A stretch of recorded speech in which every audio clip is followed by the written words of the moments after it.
The air in Punta Arenas, in January 2025, didn't just carry the scent of the Antarctic-kissed ocean. It held the tangible aroma of global commerce, ozone from electrical systems, diesel fumes from tugboats, the faint, crisp tang of melting ice from ship hulls, and underneath it all, the perpetual brine of the sea mixed with the earthy scent of distant peat bogs.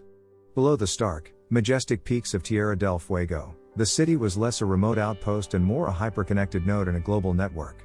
Its docks, a gleaming, sprawling testament to industrial might, were dominated by towering gantry cranes that moved with the precision of robotic giants, handling the constant flow of containers and facilitating complex crew changes for the unending stream of colossal vessels. These ships, hardened veterans of the southern latitudes, had all braved the journey around the lower tip of South America. Punta Arenas was one of the most strategically crucial locations on Earth, its existence and prosperity fundamentally shaped by a geographical absence thousands of kilometers to the north. The Isthmus of Panama remained an impermeable, unbroken land bridge, ensuring that the long, often brutal passage around Cape Horn was not a relic of history, but the indispensable, high-tech artery connecting the world's two largest oceans. This defining reality was the direct consequence of pivotal, failed endeavors more than a century prior. The dream of a shortcut across the Isthmus of Panama, a dream that promised to revolutionize global trade and strategic mobility, remained permanently out of reach. The initial French attempt, launched in 1881 under the celebrated builder of the Suez Canal, Ferdinand de Lesseps, was ambitious but tragically misjudged. The technical challenges of a sea level cut through the mountainous, rainforest-choked terrain and the volatile Chagres River were immense. Controlling the river's unpredictable floods and excavating through unstable ground proved far more difficult than the sandy plains of Suez. But the true catastrophe was biological. Malaria and yellow fever, endemic to the region, decimated the workforce. Despite early medical efforts, the understanding of disease transmission was incomplete, and the sheer scale of the epidemic in the hot, humid environment was overwhelming. Thousands upon thousands of workers, engineers, and administrators succumbed to what they often call the fevers. This constant, terrifying drain on manpower, coupled with rampant financial mismanagement and corruption, led to the project's bankruptcy and abandonment by 1889. The jungle began to reclaim the rusting machinery and half-finished excavations, a silent monument to a dream-turned-nightmare. Despite the calamitous French failure, the strategic imperative of a shortcut persisted. The United States took up the mantle in 1904, armed with greater financial and industrial power, and crucially, significant advancements in tropical medicine. Pioneering work by figures like Dr. Walter Reed and Colonel William C. Gorgas had identified mosquitoes as disease vectors. The American effort launched an unprecedented, large-scale sanitation campaign, draining swamps, fumigating buildings, and implementing widespread mosquito control measures. While dramatically reducing the impact of malaria and yellow fever compared to the French era, the fight remained a costly and challenging undertaking in such a vast, difficult environment. Yet, even with a healthier workforce, nature presented insurmountable physical obstacles. The planned lock-based canal required cutting deep through the continental divide at the Culebra Cut and constructing immense lock structures and a vast artificial lake. Engineers encountered geological formations far more complex and unstable than anticipated. The layers of rock and clay in the Culebra Cut were prone to massive, unpredictable landslides when disturbed, particularly during the rainy season. These weren't minor slumps, they were vast movements of earth that could fill excavated channels as fast as they were cleared, frustrating engineers and consuming immense resources. Furthermore, detailed seismic surveys revealed active fault lines and a disturbing level of geological instability beneath the proposed sites for the colossal concrete locks and the Gatun Lake Basin. The immense weight of the planned structures and the artificial lake created stresses that contemporary civil engineering, despite its advancements, could not reliably accommodate on such unstable ground for long-term safety and durability. Repeated attempts to reinforce foundations and stabilize slopes proved exorbitantly expensive, technologically uncertain, and ultimately, too risky for a project of such scale and strategic importance. Adding to these technical and environmental challenges was a far more complex political landscape than in our world. Colombia, which held sovereignty over the isthmus, was stronger and more nationalistic. Negotiations with the United States were protracted and deeply contentious, with Colombia reluctant to grant the kind of extensive control the U.S. demanded over its territory. Without the swift, U.S.-supported secession and subsequent favorable treaty with an independent Panama that occurred in our history, the U.S. faced an unwilling sovereign and a populace suspicious of foreign motives. By 1914, facing insurmountable geological problems, persistent, though reduced, disease challenges, and political deadlock, the American project was also officially abandoned. The consensus among engineers and policymakers was that a canal across Panama was simply not feasible with the technology and understanding of the time, or possibly ever. Decades of subsequent geological surveys and even proposals utilizing nuclear excavation techniques only confirm the profound instability and environmental risks, solidifying the isthmus's status as an unbroken land barrier. The permanent absence of the Panama Canal meant that from the dawn of the 20th century, global maritime trade and naval power projection between the Atlantic and Pacific Oceans remained inextricably linked to the long route around South America. The Suez Canal facilitated traffic between Europe and Asia via the Indian Ocean, but the vast movements of goods and naval assets between the Atlantic and Pacific basins required the journey south. While Arctic routes saw increased exploration and use by ice-hardened vessels, they remained highly seasonal, unpredictable, and limited in capacity, never becoming a viable primary artery for global commerce. The reliance on the Cape Horn route fundamentally defined the economics of global trade. The extended transit times, weeks to months longer than a potential canal route, translated directly into significantly higher costs for freight. Fuel consumption for the vast distances was immense. Insurance premiums for navigating the notoriously treacherous waters around the Horn were steep. The opportunity cost of cargo being tied up at sea for extended periods impacted supply chain efficiency. This economic reality became a fundamental factor in determining the viability and competitiveness of industries trading between the Atlantic and Pacific rims. While it made some types of long-distance trade less attractive, it also drove significant innovation and adaptation. Shipbuilding in this world became defined by the demands of the Southern Ocean. From the early 20th century, vessels designed for Atlantic-Pacific trade were built for extreme endurance and survivability. Hulls were heavily reinforced, often using double hulls or increased plating thickness, specifically engineered to withstand the stresses of high seas and potential rogue waves common in the southern latitudes. Engine systems were designed for maximum fuel efficiency over thousands of nautical miles and featured multiple redundancies to ensure reliability in remote, harsh environments. Ballasting systems were sophisticated, allowing ships to adjust their trim and stability rapidly in changing sea conditions. Early forms of gyroscopic stabilizers evolved into advanced active stabilization systems capable of mitigating the roll and pitch induced by powerful waves. These ships were, by necessity, larger and more robust than their theoretical counterparts designed for shorter, calmer canal routes. By 2025, the global merchant fleet navigating the Horn consisted of titans of engineering. Ultra-large container ships, some exceeding 24,000 TEUs capacity, bulk carriers the size of skyscrapers, and supertankers carrying millions of barrels of oil were all Horn certified, a de facto standard requiring specific structural strength, redundancy, and navigation capabilities. These vessels were equipped with advanced hull stress monitoring systems, constantly feeding data to the bridge and shore-based analysis centers, providing early warnings of potential issues caused by sustained heavy weather. Navigation was a complex fusion of technologies: redundant satellite navigation systems, utilizing multiple global constellations, sophisticated inertial navigation systems that could maintain accuracy even if satellite signals were lost, and advanced bathymetric mapping for navigating complex coastal approaches. Meteorology was a hyper-focused science, with dedicated satellite arrays and ocean buoys providing continuous, real-time data streams across the southern oceans, feeding into complex AI-driven predictive models that offered incredibly accurate, multi-day forecasts for the region, allowing captains to make informed routing decisions to avoid the worst storms. This constant, high-stakes flow of global shipping transformed the economic and social landscape of southern South America. Ports like Punta Arenas, Ushuaia, Puerto Williams, and Puerto Montt weren't just stops, they were integrated logistical ecosystems. Punta Arenas, as the largest, was a sprawling metropolis built around the demands of the maritime industry. Its port facilities were immense, featuring automated gantry cranes capable of working multiple bays simultaneously, high-speed conveyors for bulk cargo, and state-of-the-art fuel bunkers storing vast quantities of marine fuels, including advanced low-sulfur options required by international regulations. The dry docks were among the largest in the world, capable of accommodating the biggest ships for routine maintenance or emergency repairs after battling the southern seas. The city itself reflected its unique role. Alongside the modern port infrastructure, there was a vibrant, multinational culture. Mariners from every corner of the globe passed through, creating a cosmopolitan atmosphere in the city's cafes, bars, and crew rest facilities. Specialized businesses catered to the maritime community, suppliers of unique cold weather gear, providers of complex electronic repairs, legal services specializing in international maritime law, and medical facilities experienced in treating the unique injuries and illnesses that could occur on long, harsh voyages. Universities in the region developed world-renowned programs in maritime engineering, oceanography, and logistics, attracting students globally. The sheer volume of traffic also necessitated a highly skilled pilotage service for navigating the intricate channels and straits, with local pilots possessing generations of accumulated knowledge of the complex currents and wind patterns. The economic fabric of southern Chile and Argentina became inextricably linked to the fortunes of global shipping.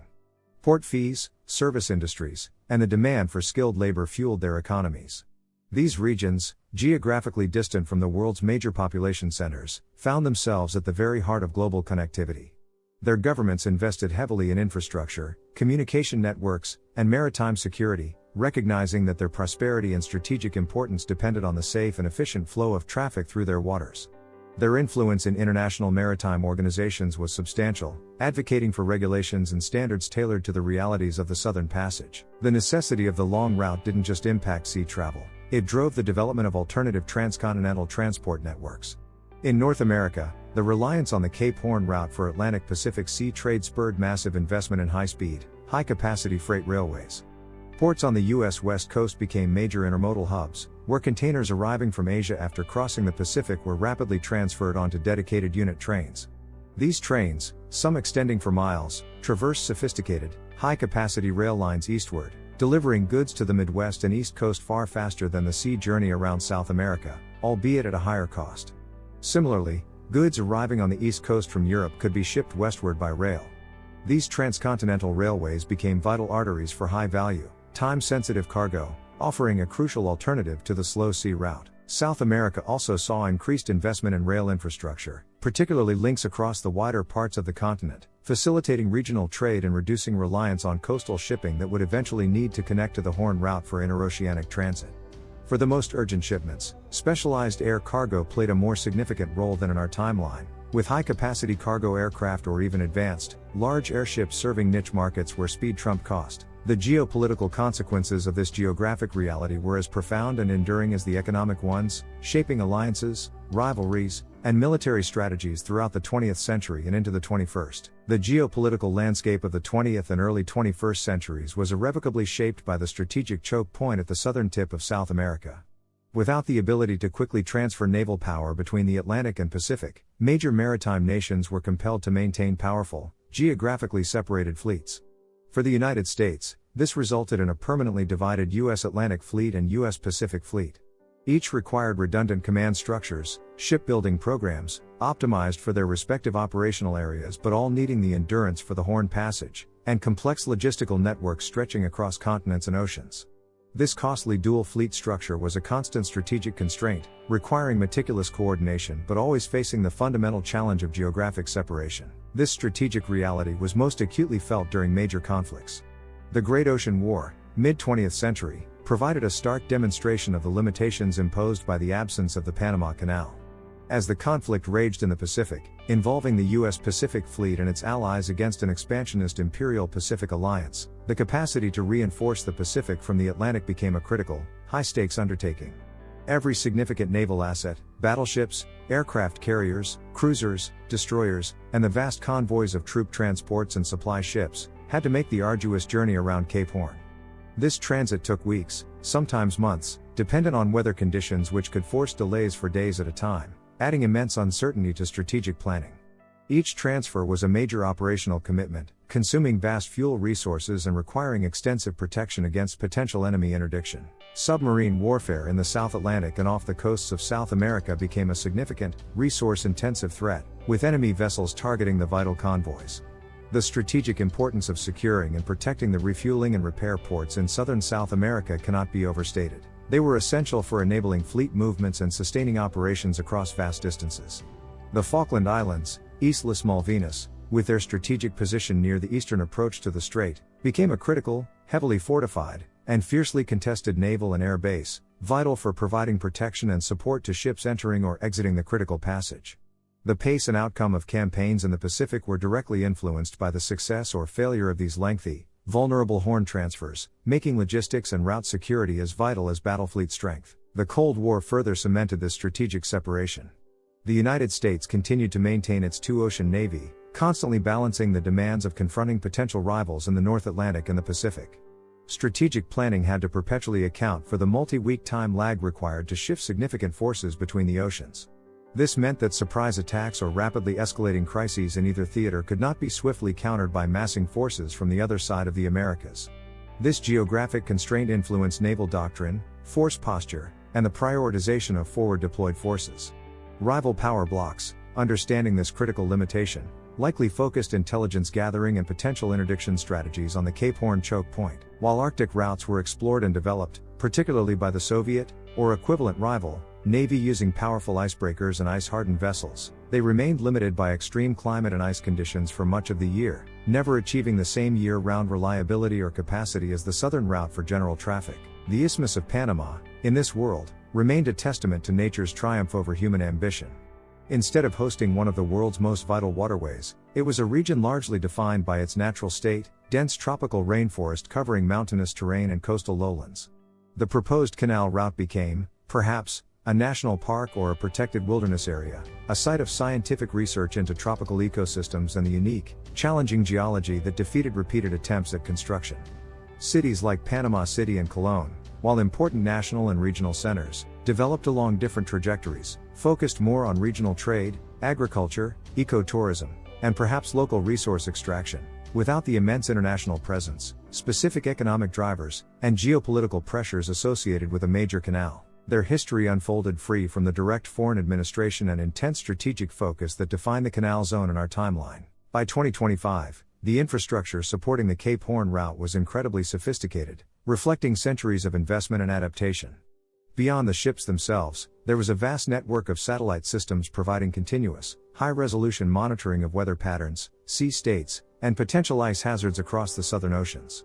Dedicated meteorological centers, staffed by experts and utilizing supercomputers, ran complex AI-driven predictive models that offered incredibly accurate, multi-day forecasts specifically tailored to the volatile conditions of the roaring 40s and screaming 50s. Communication links were robust, ensuring constant, redundant contact with shore-based support, traffic control centers coordinating the immense flow of vessels through the Strait of Magellan and around the Horn, and search and rescue operations always on high alert. The economic and social ecosystem built around the southern ports was vast and unique. Punta Arenas, Ushuaia, Puerto Williams, these cities were not just places with docks, they were vibrant, multinational communities centered around the rhythm of the sea. Their populations included large numbers of maritime professionals, pilots, engineers, logistics managers, port operators, tugboat captains, drawn from around the world, creating a unique blend of cultures. Alongside the cutting-edge terminals and repair yards, there were long-standing businesses catering specifically to the needs of Horn mariners, specialized chandleries stocking cold-weather gear and unique provisions, bars and restaurants that had become traditional meeting points for crews from different nations, and maritime academies offering specialized training in Southern Ocean navigation and survival techniques. The universities in the region were renowned for their research into oceanography, polar logistics, and extreme environment engineering. The sheer volume of traffic also necessitated a highly skilled and respected pilotage service for navigating the intricate and often dangerous channels and straits near the Horn, with families passing down knowledge of currents, winds, and hazards through generations. There was a unique cultural pride associated with being part of the Horn community, a shared understanding of the challenges and risks involved in keeping the global arteries open. Returning to Commander Elena Petrova aboard the guided missile cruiser Patagonia. The ship, a symbol of this world's naval adaptation, was now several days clear of the immediate dangers of the Horn, slicing northward through the vast, blue expanse of the South Atlantic. Elena stood on the bridge wing, feeling the slightly warmer, but still brisk, wind on her face. She watched the waves, no longer the chaotic, gray mountains of the Horn, but still powerful, rolling swells. Her gaze drifted over the ship's superstructure, her mind momentarily on the design.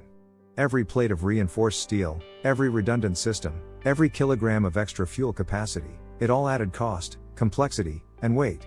It was inefficient compared to what a ship designed for a canal world might be.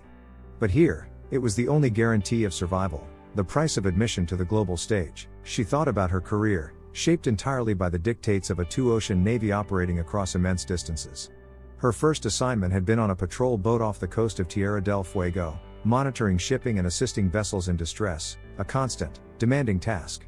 Her progression through the ranks had involved commands on ships optimized for long-range patrols and capable of withstanding southern storms. Her father, a retired captain, had served during decades when the strategic tension of the Cold War meant constant vigilance in both oceans, and the knowledge that a major fleet transfer around the Horn would take weeks, leaving one flank potentially exposed. This wasn't just history from a textbook, it was the lived reality passed down through her family, the context for every strategic decision, every training exercise. Lieutenant Commander Javier Rodriguez came up beside her, leaning against the rail. He held a mug of mate, the traditional South American infusion, its earthy scent mingling with the sea air. "Smoother now, Commander," he said, the tension lines around his eyes easing slightly. For Javier, this journey wasn't just professional, it was deeply personal. He'd grown up watching the ships come and go from Punta Arenas. His abuelo had been a pilot, guiding ships through the Strait of Magellan for 50 years, a living repository of local maritime knowledge. His grandmother had run a small, bustling cafe by the docks, serving coffee and meals to crews passing through from every corner of the world. The sea off the Horn was his family's legacy, etched into their stories, their livelihoods, their very identity. "Smoother, yes," Elena acknowledged, a wry smile touching her lips. "But the Horn stays with you, doesn't it? Even days later." "Always, Commander," Javier replied, taking a sip of his mate. "My abuelo used to say you never truly conquer the Horn. You just hope it lets you pass. All our technology, all our planning. It's just asking permission." He paused, then added quietly, he saw ships that weren't ready. Before the real reinforced hulls, before the accurate forecasts. Rough times. Their brief exchange perfectly illustrated the delicate balance in this world, the reliance on hyper-advanced technology, the satellite forecasts, the hull stress monitors, the sophisticated navigation suites, coupled with an ingrained, almost spiritual respect for the raw, untamed power of the Southern Ocean. Despite all the systems, a sudden rogue wave or an unexpected squall could still challenge even the most prepared vessel, a visceral reminder of nature's ultimate authority. The conversation drifted to their destination and the strategic picture. "Another task force is staged to follow us in a week," Elena remarked, referring to the careful, staggered deployment schedule. "It's a major redeployment for the fleet." "Yes, Commander.